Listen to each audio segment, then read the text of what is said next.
Today I've got some suspicious little bags in front of me with some white stuff inside of them. That's right, it's plastic crack. Well, it's actually resin crack. But these are Retrobots by Strato Minis from Poland. Strato Minis is a miniature company that have their own mech game called Hard War, and they also sell these Retrobots that have some pretty interesting designs. I mean, they're great proxies for BattleTech minis. I decided to order some stuff from them. They had a sale going on in March, and I just wanted to get some mechs that I probably wouldn't get otherwise because I don't want to buy the last box for whatever reason. As mentioned, I got these in like a March sale they were doing, but after that sale, they actually announced that they were going to lower their prices. How often do you hear that sort of thing? So they're like 8 to 11 euros now. Multi-part kit, as you can see, so you've got some room to assemble these guys in any which way you would like, but what these guys don't come with are bases, unfortunately. So you'll have to find your own. So let's take a look at all of these models in turn. I'll show you the parts and the assembled mech. Unfortunately, I won't be showing any painted miniatures this time around.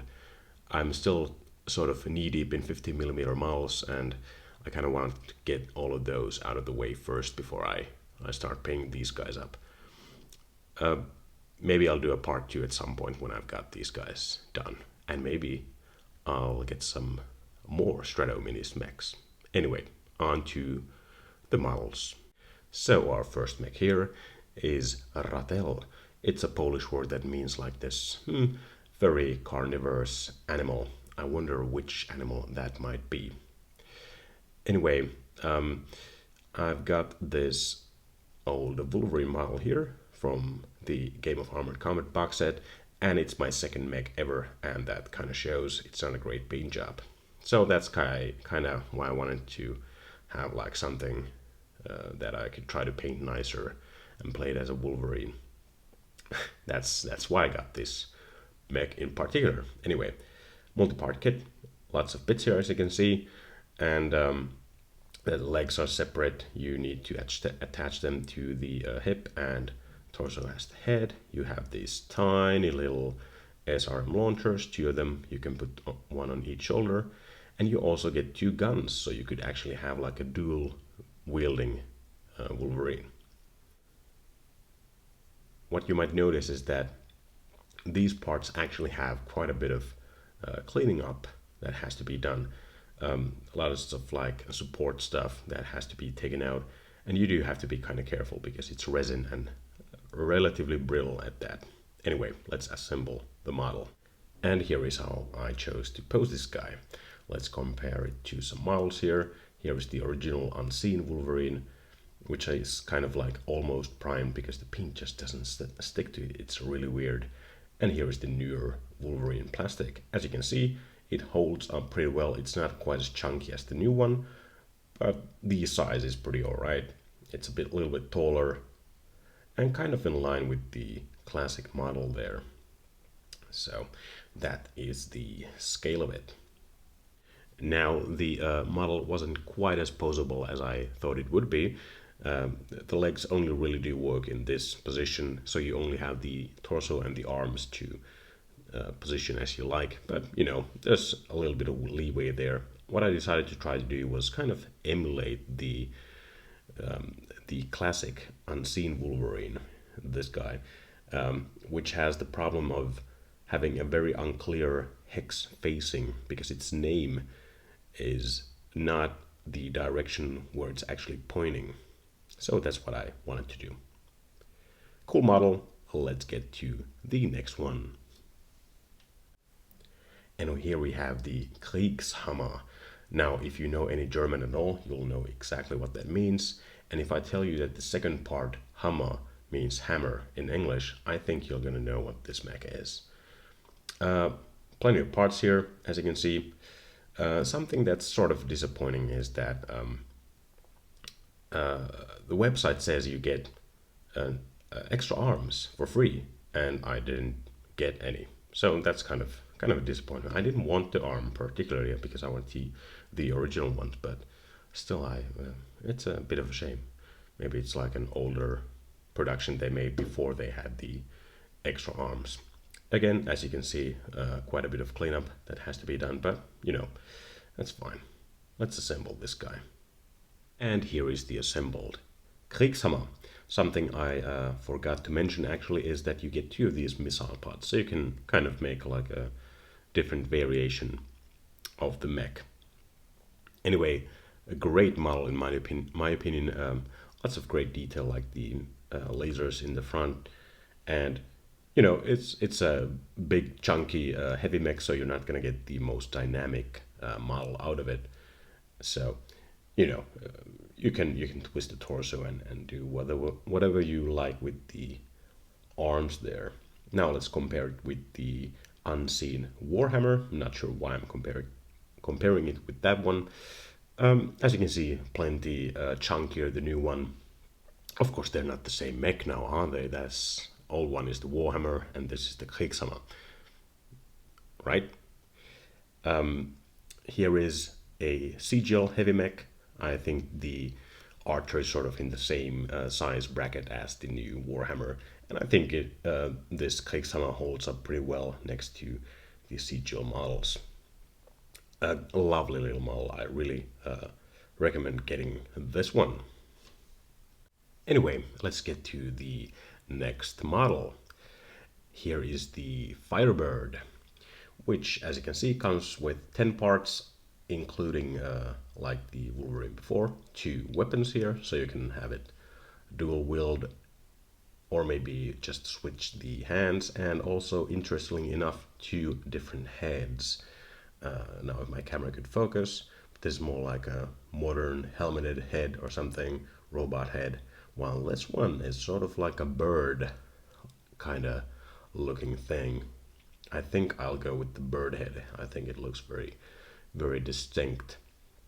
I got this Firebird. Firebird. I wonder if a Firebird has a different name in like mythology or something. I got this guy because much like the Kriegshammer, the box that has like the equivalent mech from CGL just doesn't really interest me as a whole. I don't want the 2 other mechs, so I decided to get this one. Now, the other reason I decided to get this mech in particular is because Chaos Game Labs released a Phoenix Hawk premium miniature this year, and it hasn't exactly been received that well. And you know, people have like the customization. You can have a couple of different poses. You can have it kneeling, which is cool, but the quality of the parts and the very spindly legs have been kind of like questioned. Like, is this actually a product you can sell as a premium model if the a regular model is of better quality? And I kind of wanted to show that you can get something very similar and you can pose it yourself, and you can get it for cheaper than the official premium model. So that's something to think about, I guess. Anyway, as with the previous models, there's quite a bit of cleanup involved in this guy. Oh well, that's just how it is. I'll put this guy together and show how it looks. So, something pretty stupid happened when I was assembling this model, or I did something pretty stupid. I lost an arm. I initially put the legs in a different way, and they were sort of like a little bit too close to each other. There's some wiggle room in the hips there, and I tried to pry the leg off, but somehow put pressure on the arm, and the arm exploded off. And I tried to look everywhere in the apartment, just couldn't find it. I don't understand where it went to. Maybe it just kind of lost to time. No idea. What's very nice is that I contacted Strato Minis about it, and they were totally willing to send me a free arm when I order something from them next time. Now, well, that's what I suggested anyway. I will order something from them anyway. Anyway, let's compare this guy with some other models. Here is the unseen Phoenix Hawk, which I've almost primed, as you can see. And let's do another bird. This is the CGL Shadowhawk. As you can see, it's a little bit chunkier than the Unseen, of course, but also pretty much in line with the Shadowhawk over there. So I think that's a very nice model. It would be nicer if I had the right arm, but I guess I'll have to wait a little bit to finish the model. Very embarrassing, sorry. Anyway, let's go to the next model. And here is the fourth and final mech in this bunch, the Cuirassier. It's a light mech and it was a little bit cheaper, and it's also exactly the kind of mech I really enjoy. It's basically like a gun on legs. I'm really into like stuff like Hunchback and also Hollander, which Strato Minis does have a pretty cool proxy mini for. I might think about it at some point. Anyway, 7 parts, including the tiniest little arms I've ever seen, like T-Rex arms here, and again a little bit of cleanup that needs to be done here. Anyway, let's put this guy together. Here is the assembled model. As you can see, I sort of tried to do like a running pose. Not sure how much I like that. I might just bend it down a little bit so it has the foot on the base. But anyway, I tried it. A lovely little model in my opinion. This is a great model. Would make for a great hussar, I would say, in BattleTech. Again, this is resin. I managed to snap the leg in half, but this time I didn't lose the part. Just be careful when working with resin. And let's compare this guy with some other light mechs. Here is my Jenner for scale. As you can see, it holds up pretty well. And also a Stinger. I think the scale works pretty great with the modern CGL Minis. The Cuirassier by Strato Minis. So there you go, my little lance of Strato Minis Retrobots, and going for 8 to 11 euros or so after the lowering of the prices the other day. I really do appreciate these models. They are nicely detailed and they scale excellently with the official models as well. My favorites out of these 4 are the Kriegshammer and the Cuirassier. Are really quite lovely models there. Now, these guys are a little bit more expensive than if you were buying like a Catalyst Game Labs Lance box. But the thing is, you get to pick and choose which mechs you want, provided they have the mech proxy that you actually want, of course. And of course, you get to pose it yourself, which is nice as well. So that's sort of the trade-off you'll have to consider if you want to get these for your BattleTech games. I will very likely get some more at some point.